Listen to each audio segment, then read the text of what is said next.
Bonjour et bienvenue pour ce nouveau page à page consacré au deuxième numéro de la série Star, de la série qui cartonne absolute, Batman, l'Ultimate Batman de DC, renouveau de Batman avec des nouvelles origines, avec un nouveau look et avec une nouvelle attitude. Il n'a plus de manoir, ses parents ne sont plus là, il est seul au monde et il essaye de faire que la justice soit rendue dans un monde violent et dans un monde qui ne l'aime pas non plus. C'est tout simplement la nouvelle série Superstar, énorme succès, énorme carton. C'est signé Scott Snyder et Nick Dragotta.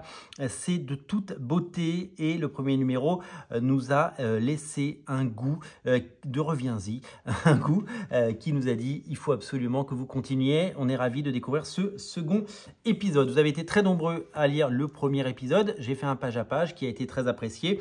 Merci à tous ceux qui l'ont regardé. Vous pouvez aller le voir si vous voulez voir ce qu'il y a à l'intérieur. Cette série sortira certainement en 2025 en version française chez Urban Comics. C'est un véritable plébiscite aux États-Unis, hein, plus de 250 000 exemplaires, 3 tirages. C'est un phénomène. Et ce deuxième numéro, eh bien, on l'accueille à bras ouverts avec sa ribambelle de couvertures variantes, notamment celle de Dan Panosian. Vous le savez, Dan Panosian, c'était le dessinateur de la série Prophète, et ouais, dessinateur de la série Prophète chez Rob Liefeld. Il avait fait les 3 premiers numéros avant d'être remplacé par Steven Platt, et c'est aussi un dessinateur qui a fait des choses magnifiques depuis toutes ces années. Il a travaillé avec Scott Snyder récemment. Il a fait sa propre série qui s'appelait Slot. Il avait fait une série que j'ai adorée, qui a eu seulement 2 tomes, qui s'appelait John Tiffany, qui malheureusement devait être en 4 tomes, mais qui s'est arrêté beaucoup trop tôt chez Le Lombard.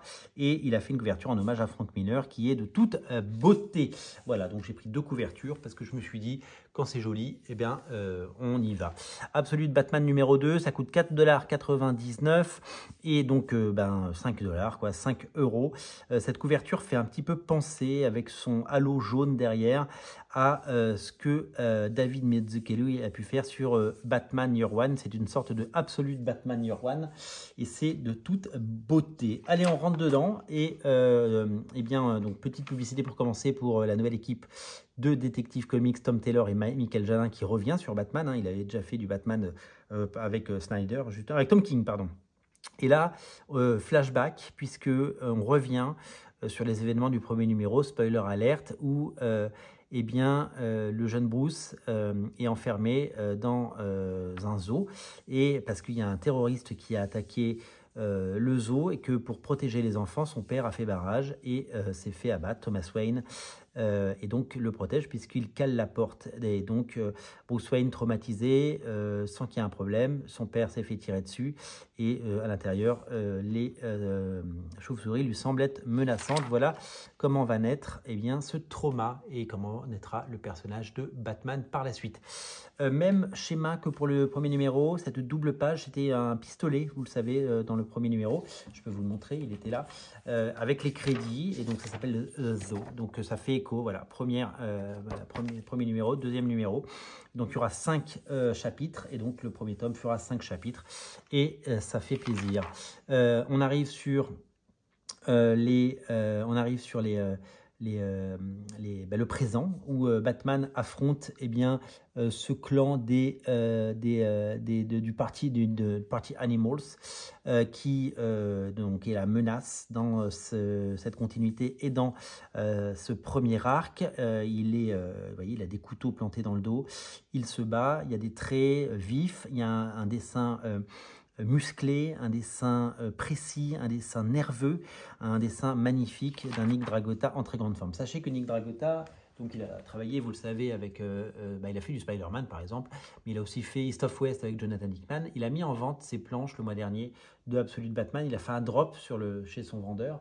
Tout est parti en quelques minutes. Donc, je n'ai même pas pu voir le moindre prix.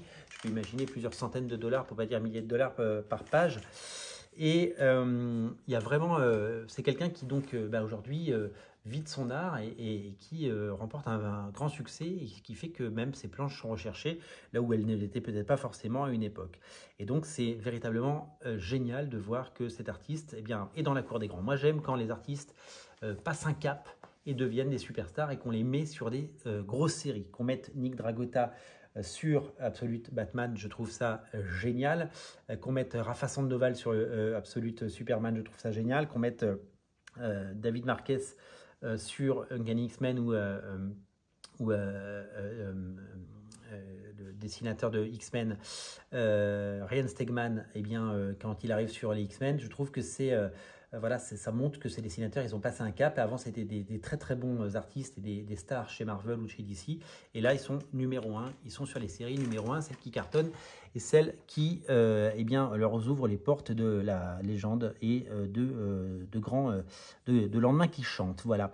J'aime beaucoup le découpage parce que je trouve qu'il y a beaucoup de petites cases, ce qui est très rare dans le comics américain.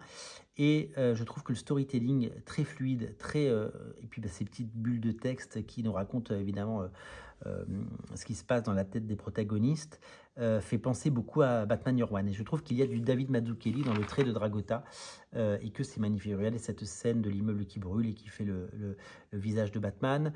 Regardez le commissaire Gordon. Eh bien, à l'hôpital, hein, il est aussi assez baraqué, le commissaire Gordon. Arrive Martha, la mère de Bruce Wayne, qui, vous le savez, si vous avez lu le premier numéro, spoiler alert, n'est pas morte dans le zoo et donc qui a continué à élever son fils. Il n'est pas orphelin dans ce récit. Petit flashback à nouveau sur Bruce Wayne qui sombre dans la déprime. Ses amis sonnent à la porte et il ne veut pas répondre, il préfère rester dans le noir et il jette la médaille qu'il avait eue puisqu'il avait gagné une médaille, il avait gagné un premier prix à la Science Fair. Donc voilà, Bruce Wayne est traumatisé, on peut le comprendre, il a perdu son père dans des circonstances absolues. Voici le visuel générique pour toute la gamme All-In, vous le savez, cette relance de DC Comics destinée à relancer les ventes. Vous savez que les séries régulières n'ont pas été renumérotées, seulement ces séries, seulement les séries absolutes ont bénéficié d'un numéro 1. Donc regardez, c'est ce que je vous disais tout à l'heure, regardez le nombre de cases, la beauté du trait, cet esprit Mazzucchelli qui est dans toutes les pages, ça respire le talent et c'est génial. Et puis là, ce Batman en costume avec ces espèces de déformations, ces gros muscles hypertrophiés qui sont magnifiques. Et je sais que ça a fait rire et que ça a fait jaser et que ça a fait ricaner beaucoup de personnes. Moi, je trouve ça absolument magnifique et je trouve que ces scènes d'action sont d'un dynamisme absolu. C'est tout simplement quelque chose d'exceptionnel. Regardez à quel point, voilà comment il s'échappe, Batman, parce qu'il est encore pourchassé par Alfred. Eh bien, il prend la Batmobile, qui n'est autre qu'un espèce de véhicule de chantier, qui défonce tout sur son passage. La voiture de police en est pour son compte. Voilà. Et on retourne sur un flashback des vertes années, donc d'un Bruce Wayne qui déprime dans sa chambre, et quelqu'un vient lui ramener sa médaille, et elle a un hoodie, elle a un sweat à capuche avec des oreilles de chat et elle s'appelle Selina. Je vous laisse deviner qui c'est. Publicité pour Justice League numéro 1 Unlimited par Mark Waid et Dan Mora qui va être lancé. 4 ans qu'il n'y avait plus de série Justice League aux États-Unis. Une série très très attendue. Il y aura notamment les premières pages de la série Batman Silence 2. Là, c'est pour que vous puissiez cocher les numéros que vous avez ratés.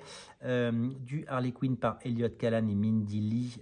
Ça, c'est pour bientôt dans la série Harley Quinn. Et une publicité pour Batman Arkham Shadow qui est disponible sur MetaQuest, donc un jeu VR. Voilà pour ce qui est de ce Absolute Batman de toute beauté qui tient ses promesses après le succès et évidemment eh bien, la claque qui a été ce premier numéro, eh bien, une confirmation et bien entendu quelque chose d'absolument génialissime. Et puis cette couverture, je vous le dis, qui me plaît beaucoup, voilà pour ma collection. Une série que vous découvrirez en français en 2025. Hâte d'avoir le 3e numéro entre les mains. J'espère que eh bien, ça vous a plu. En tout cas, je prends toujours un véritable plaisir à vous montrer ces pages à page pour n'en rater aucun. Une seule chose à faire, eh bien, vous abonner les enfants. Je vous invite à le faire. Merci à tous. Merci à tous ceux qui restent, qui commentent et qui s'abonnent. Et merci de faire de cette chaîne un succès quotidien. Salut!